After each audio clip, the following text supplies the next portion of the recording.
It requires me to be honest with myself first.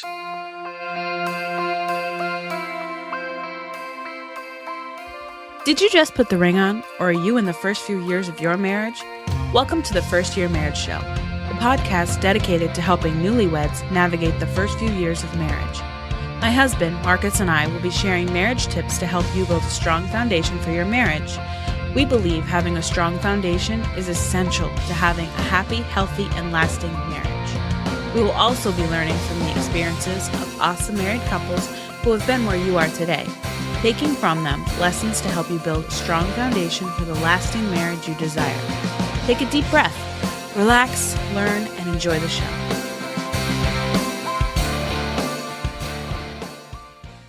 Welcome to this week's episode of the First Year Marriage Show. It's been a hectic week for us between going to job interviews and packing the house because we're about to move, but we are very excited to share another first year story with you.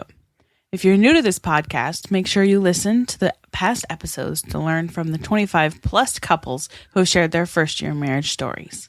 For all the show notes for this week's episode, visit firstyearmarriage.com/31.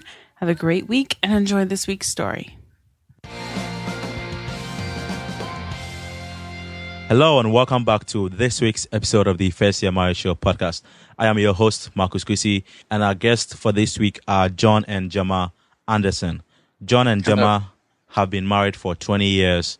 They have 4 children, and they live life as full-time travelers in an RV. That alone is not an easy thing to do. So, John and Gemma, thank you guys for coming on the podcast to share your story with us today. Thank you. Yeah, Hello. Thanks for letting us come on. We're excited to be here. Yeah. So can you guys tell us a little bit about yourself and what you guys do? I know living on an RV is not easy, so we might want to share a little insight into that for us too.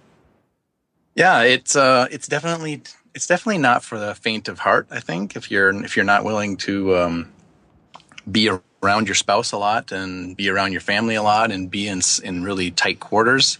But for us, it's actually been in an environment where we've really thrived. I feel like our relationship now is definitely more fulfilling to me than it was before we left, and definitely better for me personally than it was when we were in a big house.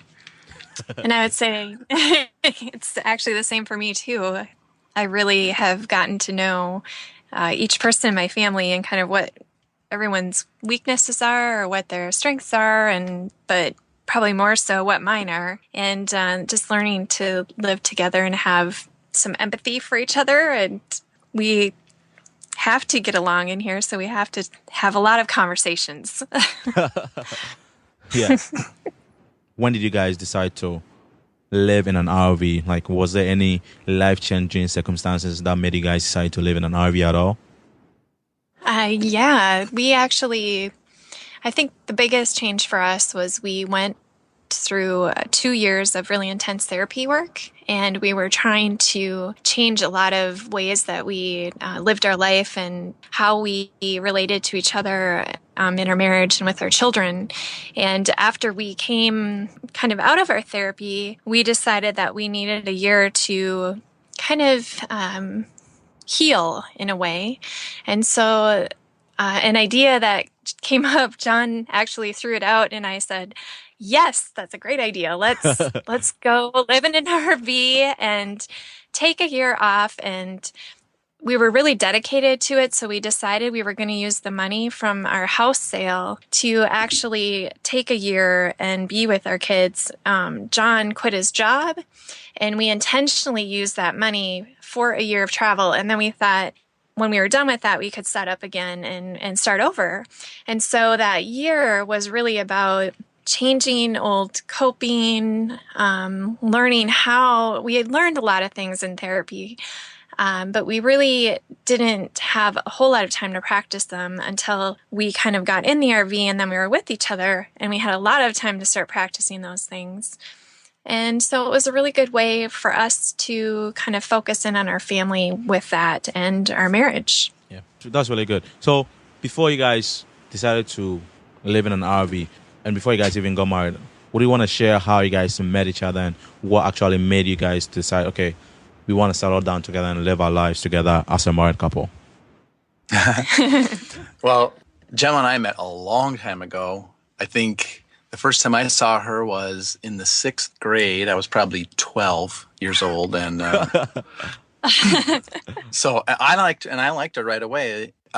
She was the new girl in a very small school where I was going, and there were 2 classrooms, and I was not in the classroom that she was assigned to, and so we could kind of go freely between the 2 classrooms. At least I just went freely between the 2 classrooms. Maybe the teachers didn't like it, but I decided I would run over to this other classroom by saying I had forgotten a book in the other room, because we would go between rooms, and I had a desk in the other room. So I was going to run back and get this book, which I just made that up. I didn't really need a book, but I ran back to the other classroom, and I actually collided with her in the hallway while we were coming out, and that's how we met, I guess. I mean, I think I knocked... It sounds really cheesy. Didn't I knock your books out? You did. Like everything?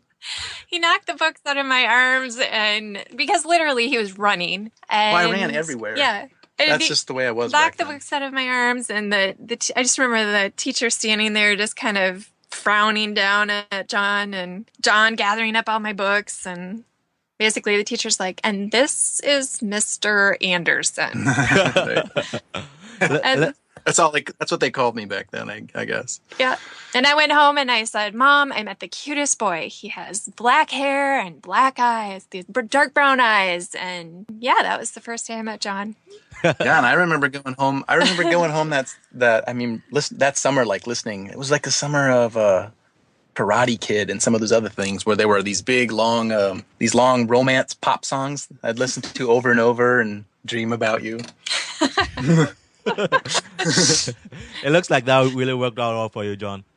It worked out. Yeah, Yeah. It worked out really good. So we became sweethearts. Obviously, we were too young to really marry at that point, at least. But we became sweethearts then. And when we got old enough, we actually started to date. And then eventually her family moved back to her previous town that she had lived in. And we dated remotely for a while there. And then eventually we broke up for a year or two. 1 year? Yeah. That was only 1 year, I guess. Then we got back together while I had started college.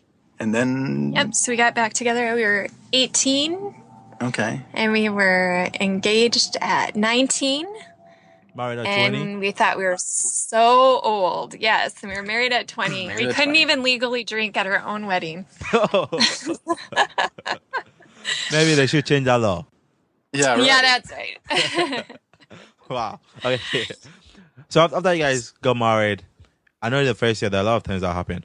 In 1 or 2 words, how would you guys describe it? I think for me, I'd have to say it was a little bit of chaos. Chaos. Yeah, I'd say... Chaos. I would have to say chaos. I thought it would be like the movies, with the music playing in the background, and it would be really serene and happy and blissful. But it was really, really a lot of chaos for me. What about you, What John? about you, John? Yeah, I'd say frightening. A little bit intense. Chaos, frightening, and intense. Yes. Yeah. We were in college. We had 2 so- years of college left, and we were doing a 4-year program. So we were trying to balance college with our first year marriage. They didn't have any housing for married couples. I don't even know if there were any other married couples in that private college. No, we were so odd that, they didn't know what to do with us. We had to leave campus because they didn't have a place for us to live.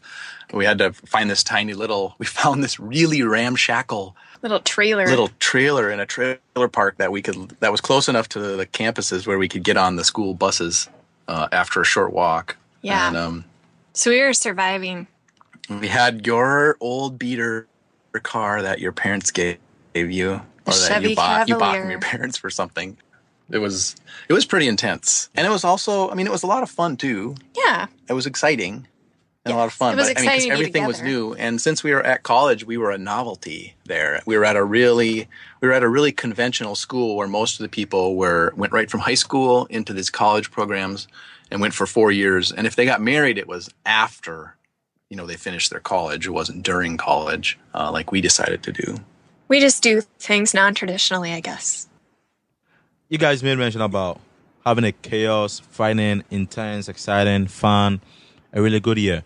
If you guys if you were to shed light onto some of the frightening and chaos that came about during our first year, what would those be?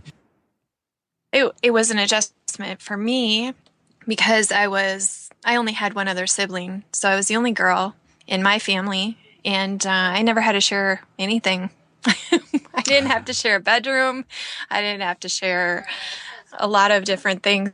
So that was new for me, to have somebody else using the bathroom and learning that, what he liked to eat and what little I knew how to cook and how to make that work. I think that was probably, some of the bigger things was just my space. I didn't know how to have someone in my space. And how did you about you, work Jen? that out? Well, I was very vocal, I think. I have learned probably a little bit more democracy as I've gotten a little bit older. Yeah, I think probably just talking about it. That is one thing that we did really well, was talking. We spent a lot of time talking. And that probably was the biggest tool that we had. Now, at that time, we thought we were talking about everything, and we thought we were talking about on an emotional level, but that's something we found out later that we weren't really doing. That was probably one of our struggles, too, at the time. Looking back, was that we didn't really know how to connect in with each other as far as listening to each other's, maybe more vulnerable side. We didn't talk a lot about our fears or our sadness or things that we were inwardly struggling with. So that would be something that I would say we ended up learning more about as we went. What about you, John? Like, what struggles or adjustments did you have to make during that first year? Yeah, there were just so many that first year. With the challenge of trying to both full-time go to school, because we were both, taking 16 credits or more. And, I was still deciding what I wanted to do. I don't think I had even declared a major in college. I was sort of drifting around, taking courses that looked easy, and things like that weren't really toward any end goal. So I was still in the process of just deciding, what do I want to do? Why am I at college? And just I just remember everything was new, like the novelty of just sleeping together in the same room. That was kind of strange. And Gemma, everything was different. She slept with like a whole suit on, like socks and shorts, and then like a sweatpants and a t-shirt, and then like 3 or 4 blankets all piled up until they were this huge pile. And I slept almost naked, just, with one leg hanging off the bed and a sheet halfway on me. And so just even the most basic things. And then I didn't really expect that even really basic things would be challenging, that two people could do things so differently. And we had a lot in common. So it really was surprising to me that there was a lot of things that we did differently. And usually Gemma was pretty assertive in the fact that her way was the correct way. I remember. which a lot of the times actually was right. But I didn't admit that back then. Yeah. I know going to school and being married and having kids and still, taking a lot of credits and having to work to pay your bills is something that's not easy, on top of all the adjustments that you're going through. So I can really relate to what you guys are saying right now. And I'm glad you guys are sharing the experience, the things that you went through with our listeners, because I know there are probably 1 or 2 people who are listening to us today who are going through the same situation and able to learn from your story and the lessons or things that you guys did that really helped you guys to move forward with your marriage and the pursuing of your college degrees also. Oh, thank you. Yeah. Yeah, thank you. Yeah. And that's what really I hope, all of our story can help other people, other couples. Yeah. Because I wish we would have known, that people struggled, that because a lot of people we knew weren't talking about that marriage had struggles in it. And so that's when I think that there was that feeling of aloneness, or like John and I were doing something wrong, or what was wrong with me as a wife. And so I think just to know that, yes, marriage is something that you're constantly working at, and you have two individuals coming in to live together as one, and that there will be conflict. And the first year is kind of your first try at it. It can only get better. Yeah. Yeah. Right. With Yeah, it- and I found the same thing, that there was really I was really longing for mentorship. I think early in the marriage, especially, like not really having another couple who had a coupleship that we really admired and looked up to in a way that, and also have those same people be willing to share in an authentic way, in a real way, what it was like, or what kinds of things worked for them, or what they faced, or that sort of thing. But we really just muddled our way through as best we could. Yeah. Yeah. We're muddlers. Yeah. You guys made mention about some struggles that you had.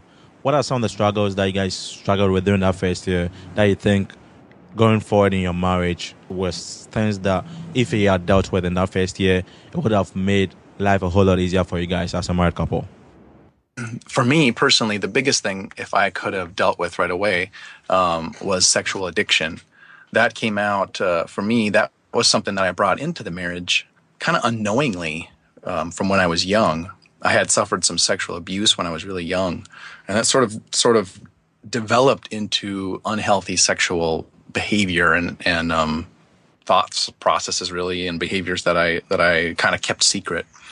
And I brought those into our relationship, and those didn't come out until 15 or so years into our relationship, into our marriage. So didn't get an opportunity to deal with them for a long time, and the process of recovering from the addiction has been super positive influence on my relationship, and mainly because it started with me. It started on me working on me, and I found that was really something that was absent, from my personality, or from the way I did life back when we were first married, is that I just didn't know enough about myself to really have any awareness. I would have talked about stuff if I would have had, if I would have known about a lot of the stuff, but a lot of the stuff I just wasn't aware of to talk about at that time.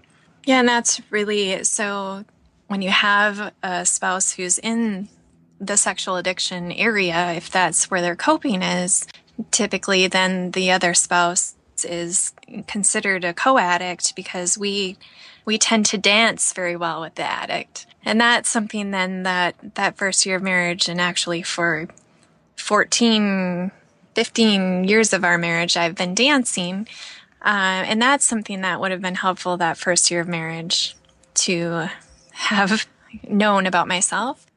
And for me, because of my own sexual trauma, I paired very well with John. So I didn't want to really talk about sex. I didn't really want to dive in and communicate about it. We just had it. It was kind of like another chore on the list. Like, I did the dishes, check. I did laundry, check. I had sex, check. And and not that it wasn't good or loving, it was, let's say, the surface of what it could have been. And because of our own backgrounds with that, we brought that into our marriage, and that was kind of a piece that stayed hidden for a long time because we hadn't come to an awareness about it. And also the other thing that came with that was we had learned to guard ourselves, guard our vulnerabilities. So if there was sadness or aloneness or any of those feelings that in our family systems were not maybe okay to express all the time, we learned to hide those and to push them down and repress them. So the feelings that we knew that were okay or safe were usually things that were funny, or things we were, if we were happy, if we were angry, anger, we could show anger. I did that quite well. And that really was the basis of our fighting, I would say, was because we were both in a defensive position. And typically I was triggered by something he did that brought up a lot of past stuff and pain that I hadn't talked about. And then that whole suitcase of stuff from my past would just come on to John from that one trigger. And so that was when it was okay for me to be angry. So I had a lot of anger, and I know now that it would have been a lot better had we been able to express all of the different range of emotions. So, with the sexual addictions that you guys had, could you explain one or two things that you guys actually did that helped you to overcome or work through the period that you guys were going through, the struggle with homelessness? There was really just one thing, that started off, was basically for me to find a good recovery counselor, a good therapist that I worked with, because nobody ever put a name on it for me. I didn't even have it was only when we were sort of desperately looking for something, and Gemma was desperately looking for something, that we sort of found that term, and it just sort of fit for what I was experiencing, where I just couldn't. I just went through a cycle of where I would kind of swear off, all the sexual things that I say, okay, I'm never going to do that again, and then things would be. I'd feel pretty good about myself for a while, and then a month later, I'm in this same boat again. I'm feeling worse about myself in this sort of cycle. So I didn't really think sexual addiction applied to me, because I didn't. What does that even mean? So, but it wasn't until we found this therapist and started working with this person that had a program, and that really started it for me. I was able to start talking about stuff that I needed to, secrets that I had kept and things that I had kept secret for forever, with people who were in a similar situation, and it was a really safe and loving environment. And then ultimately, with sex addiction, if you want to continue on, it's really like the other addictions, like AA or Narcotics Anonymous, where you have a 12-step program, and you can continue on with 12-step meetings for indefinitely if you want to do that. And I did that for several years, where I would attend 12-step meetings. But that all started, right during that time. Started with going to that therapist and doing a kind of intense program, doing intense therapy with the therapists and Gemma as well. It wasn't just me. I think if I would have just done it by myself, that we could have addressed the issue of sex addiction. I could have addressed that because it looked like it was just my issue. But that wouldn't have fixed our relationship. By itself, it wasn't the entire issue. The entire issue was with our coupleship, and so it affected both of us. I had this one issue that I needed to deal with, but there was also things that Gemma has worked on and has done on herself that just maybe didn't have a label. But yeah, she definitely came in. I think ultimately that's really why we continued on in our marriage, where many of the couples that we actually went to recovery with didn't last because of the nature of sex addiction. It's really, really, really difficult to recover from infidelity and that kind of stuff in your relationship. Most couples just don't make it. But I think it was because Gemma really dug in, and I was really committed as well. I was going to do it, even if Gemma didn't want to stay with me. I was going to do it, and see through it, because I felt better about myself, and because I felt great about doing it. I'd go into these recovery meetings and I was all tense and my muscles hurt. And when I'd come out, I felt better and relaxed. And so I knew it was a good thing for me. And, but I think our coupleship lasted because of Gemma going and really digging in as well, and both of us deciding independently that we wanted to do this and improve ourselves. And then we'd practice. We'd come home and do these little practice things on how to communicate and have loving dialogue with each other that actually communicated our emotions and things that we weren't used to communicating before. So that was definitely how it started for me, was just digging into recovery. I know whilst going through situations like this, without the support of your spouse, it's just very, very difficult, because it's during those times that you need your spouse to support you or to hold your hands and tell you everything's going to be fine. You'll be able to move forward and be able to work things out together as a couple. Yeah, right. And that's what's so difficult about sex addiction, is that it taps into your sexuality and taps into, it typically triggers the spouse into their own, whatever their sexual pain was that they brought into the marriage. And for me, I mean, it was, all I really wanted to do was just point fingers at John, because it was his behavior that had, let's say, ruined our marriage. It was the bomb that went off. And I really wanted to just point at him and say, you fixed this, you did this, you fixed it's not mine. And I realized very quickly after, so John went to an intensive therapy weekend, and we then went to a couples intensive, which is where I gained awareness that this really is an addiction, and understanding brain chemicals in the same way that drugs affect your brain.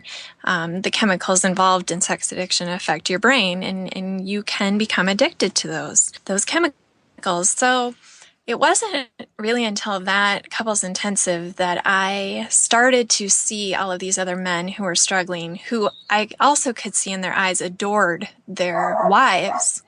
And I just had decided that, okay, there is a piece here that is mine. And I chose to go into counseling to figure out what that was. And I think something that I would suggest is that couples trust that process of finding counseling, that you may not like the first person, or your intuition is going to tell you who it is that's going to be a good fit for you. And I think it was key for John and I also to find a counselor that dealt with the core of why we had these behaviors. So why was John having, this compulsion in the sexual world, and where did that come from? And for me, it dealt with my core issues of why I ended up behaving the way I did, which would be usually to push John away and to, or use my voice or get angry to push him away from me when I was feeling sad or vulnerable. And so getting to the core of that, when you heal the core of it, then you don't have all of these behaviors that are kind of going out to protect you. And I really, really think it's so important, if there is an issue in your marriage, like addiction, that both people go in and get help to figure out what their part is in that dance.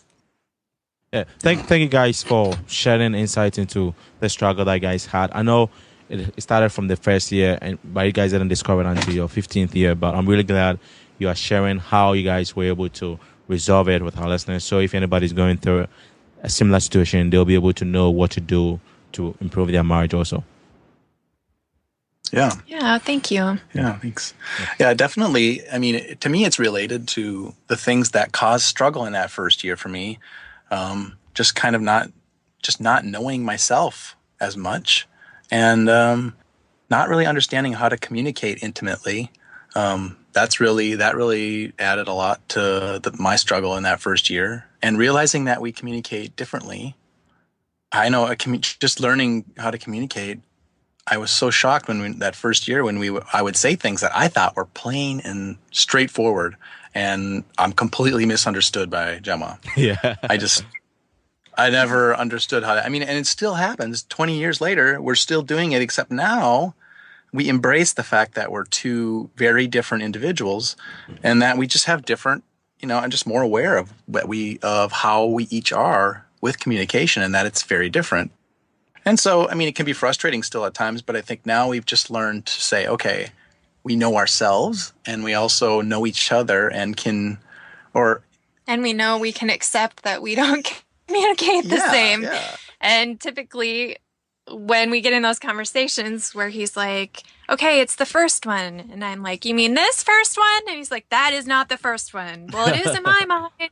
And then we can say, oh my gosh, there we are again. And we can laugh about it. And I think just accept that that's how it is, instead of both kind of getting into this conflict where I'm trying to change him to see what I was saying and to learn that that's the way you communicate it. And instead of trying to change each other, it's more about accepting each other and accepting that our communication is going to be very different. Yeah. And especially since I am a creative and I'm an artist, and that's how I'm thinking. And John is into computer science and kind of a logical thinking.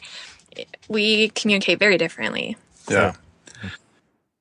I know communication is one issue that a lot of couples struggle with, and Ashley and I also had the same issue during our first year. It was when we discovered that men and women communicate differently that we were able to make a lot of progress with the issues that we're having day in and day out.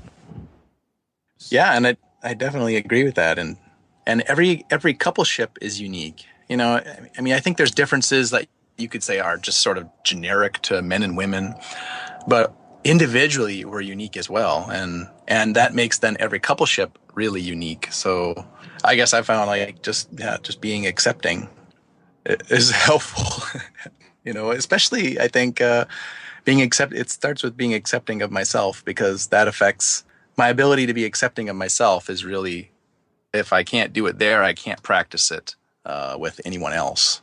So a lot of the things that I think improve my relationship always begin with self.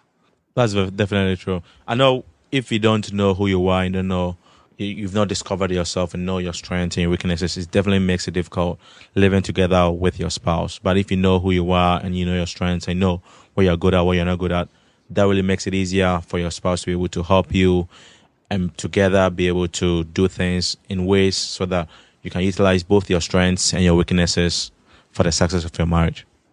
Yeah, right. Definitely agree with that statement. Yeah.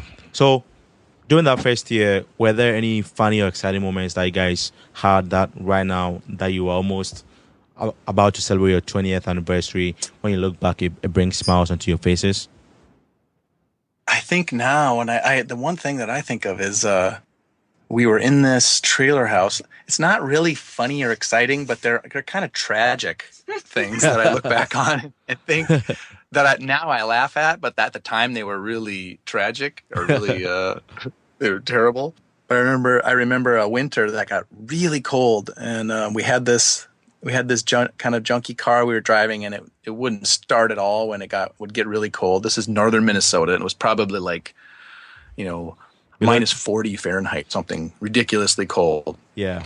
And everything was freezing. The car battery was frozen, and I think a water pipe burst, was it, in our trailer? We didn't know. We woke up. Oh, right. We woke up in the middle of the night, and something was just making this awful noise. That's right. And it was so cold in the house that we could see our breath from the bed. And we heard this burst kind of sound, and this bang kind of sound, and it's something like water spraying. So one of the pipes had frozen and burst underneath the trailer somewhere, and we didn't really know what to do. We thought, and so I remember running around outside, looking for a water shut off, thinking, okay, I'm gonna find there's got to be a place to shut off the water somewhere. And I'm in my pajamas, digging through a snowbank, and I look around. I think. And Gemma sticks her head out the window, and she's on the telephone with her dad. I don't even remember what you were talking about, but just that whole, just how that all went down.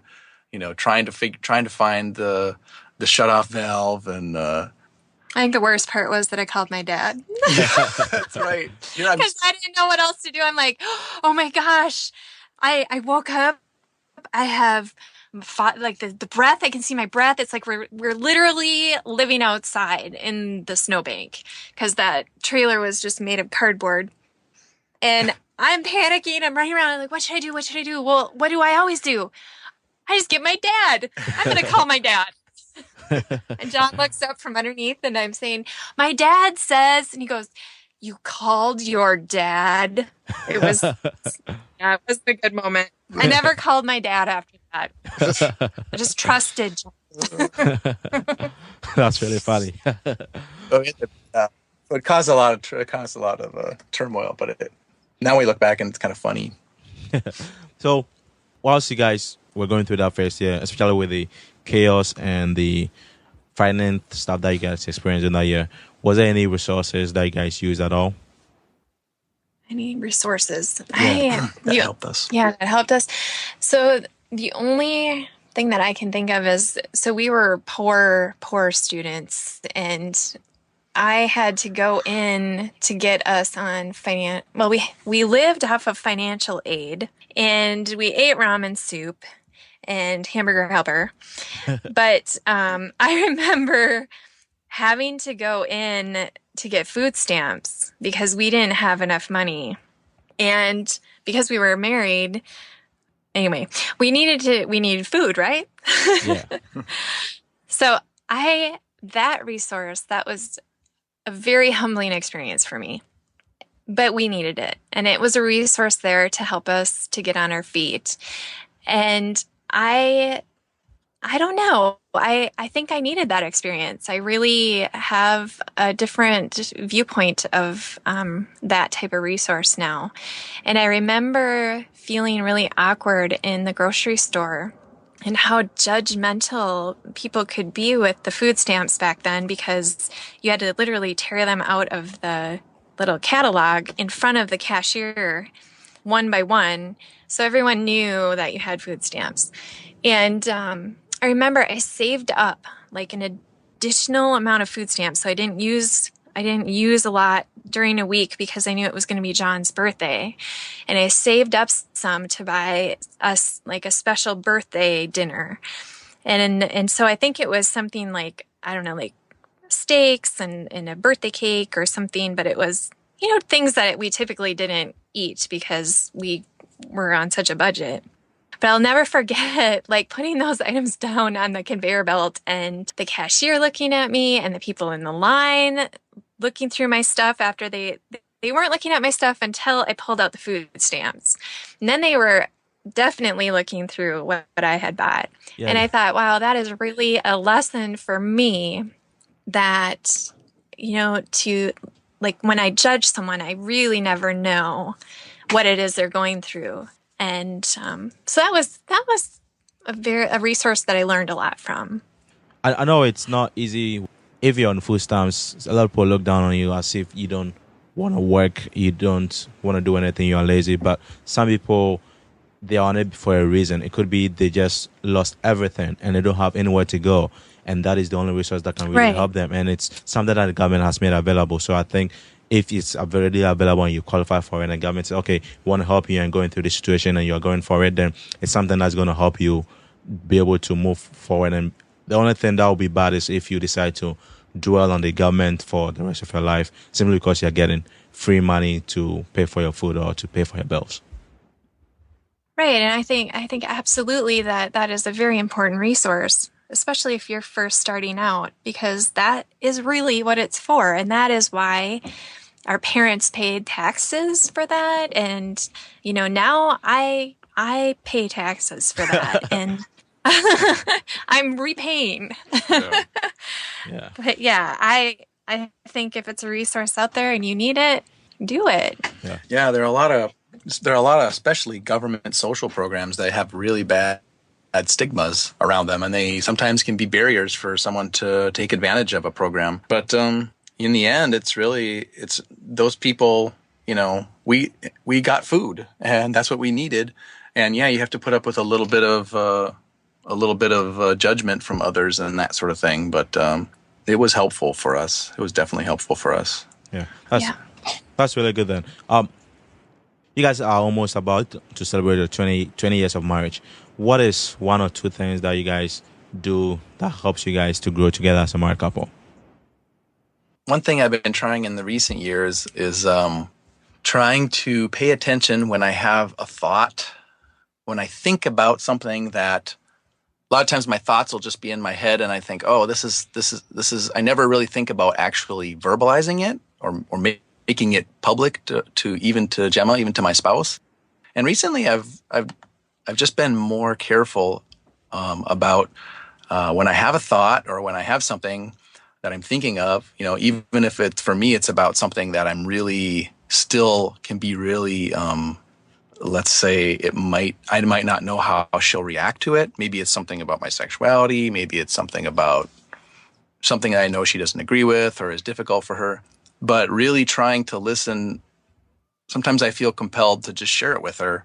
And a lot of times talking about things that I know are going to be difficult and things that I know that I'm a little afraid or a little scared to share, I found those to be opportunities to kind of connect and grow in our relationship.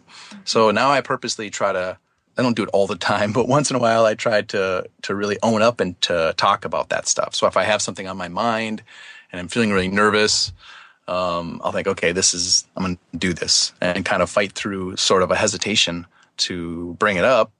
And it usually works out really good. Yeah. I think that's really helped us. So I think for me, one thing that we do that really helps us is that we talk a lot. So every day especially with having kids and the demands of having them, it's good for us to check in. And it seems to be, even when we were younger, we would spend time in the evenings checking in with each other and spending time alone. And that has been something that we've continued on and has really helped us to understand each other's perspective, understand what we were dealing with emotionally during that day or mentally. We've just been able to grow closer through that sharing. And I think it's just practicing communication. So the more we talk, the more we practice. And that's been really helpful for us, in my opinion. Yeah, I guess one thing I would say it's kind of related to that, the one I had in mind was just being honest. I think as the more years that I'm married to Gemma, the more I realize that I really want her to know who I am. I really want to know who she is authentically. And I also want to share who I am authentically with her. I think when in the first years, and especially in the dating years, it was so much about like, well, I don't want her to, suck in my gut so it didn't look so fat and do things that to maybe sort of try to not show my flaws to her. Yeah. Or my insecurities to her, or the things that I was ashamed of to her. But I found great joy in sharing those types of things with her. It requires me to be honest with myself first about the things that I don't feel so good about myself. But it's been really, I feel really loved when I'm able to share that with Gemma and get loving responses from her on things that I don't feel so good about myself. So that's another thing for me. I've observed that with the checking in, for instance, usually if you don't do it very often, there are certain things that might build up over time, and then one day it might just explode because your spouse did something little that just triggered you to get angry to the extent that you wanted to bring out everything that you've been thinking about. And I'm glad you guys did. Yeah, right. It does happen. I remember times, especially in those first years, where Gemma would just get so angry because I left my shoes in the wrong place. And I think, what is so bad about leaving your shoes in the wrong place? Right. But it wasn't really about the shoes. Maybe just a tiny bit about the shoes, but it was, like you said, Marcus, probably, a week of other things that had piled up that, I wasn't really being vulnerable with my needs, saying, I miss you. I really need to spend time with you. I need some attention. But instead it would build up and it would all be about the shoes. Yeah, those dang shoes. Shoes. Yeah. It's funny the things that married couples fight over. Yes. Yeah. Yeah. And it often isn't. It often seems to be like the tip of the iceberg. Those things. Yeah. Yes, we're totally over that, Marcus. We never do that at all anymore. Yeah. This is why I like interviewing couples about their first year, because they're able to walk you through the journey that they went through, where they were and where they are now, the things that they don't do any longer because they've learned a lot of things from each other and they've grown out of the things that they were doing, or they've stopped doing things that, made their spouse angry or tick them off. Right. So it might not be about the shoes, but I can tell you that it does happen in other ways. Still learning, still growing. Yeah. So, Gemma and John, what are one or two things that you guys wish you had known before you got married? I wish I would have known that it had more to do with me. Like, our relationship had more to do with me meeting my own needs and taking care of myself and continuing to grow and develop and heal. That really was probably the most important thing I could do to strengthen and connect our relationship.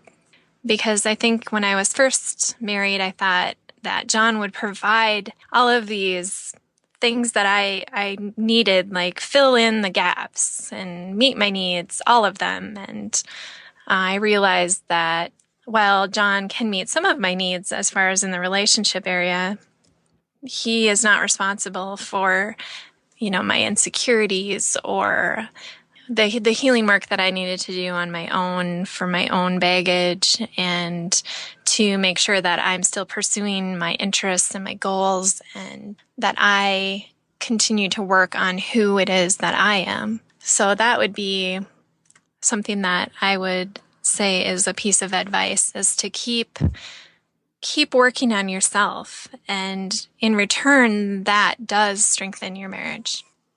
Yeah, I would agree. I find that.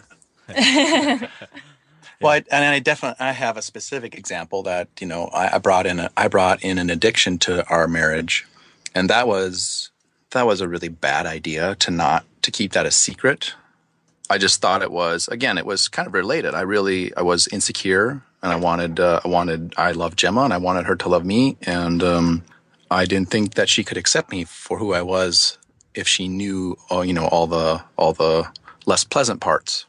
I wish when I finally did, let her know about it, she did accept me. I wish I would have known that she had that capability before we got married, and would have been able to know that keeping secrets like that of that magnitude in a relationship is harmful.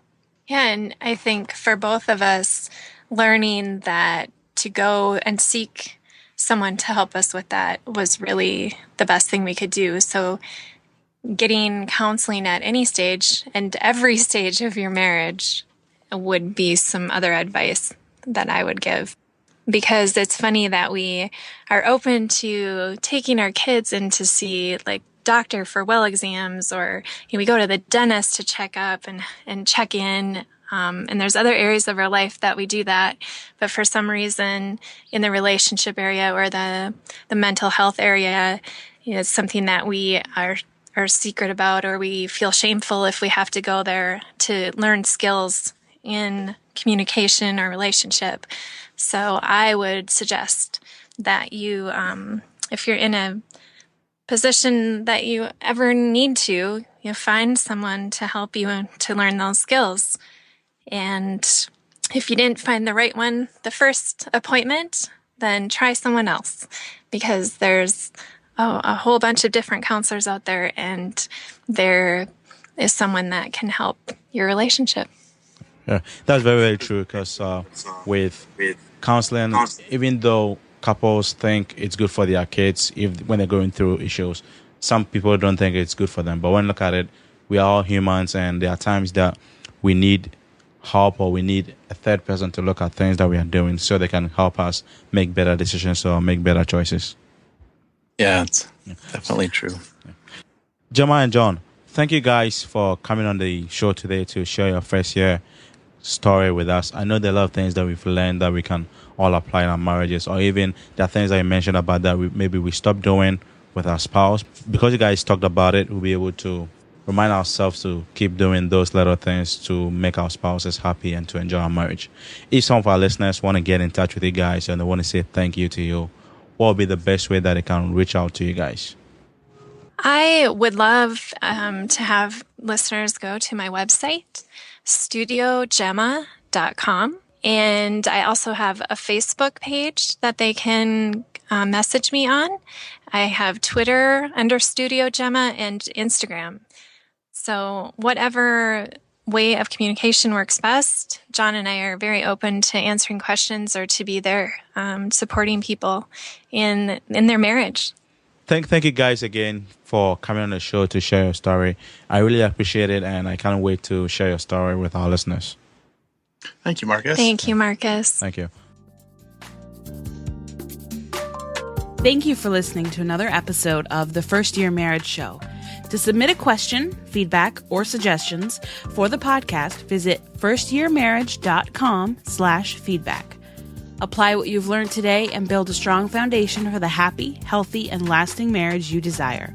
Enjoy your marriage. Enjoy your life.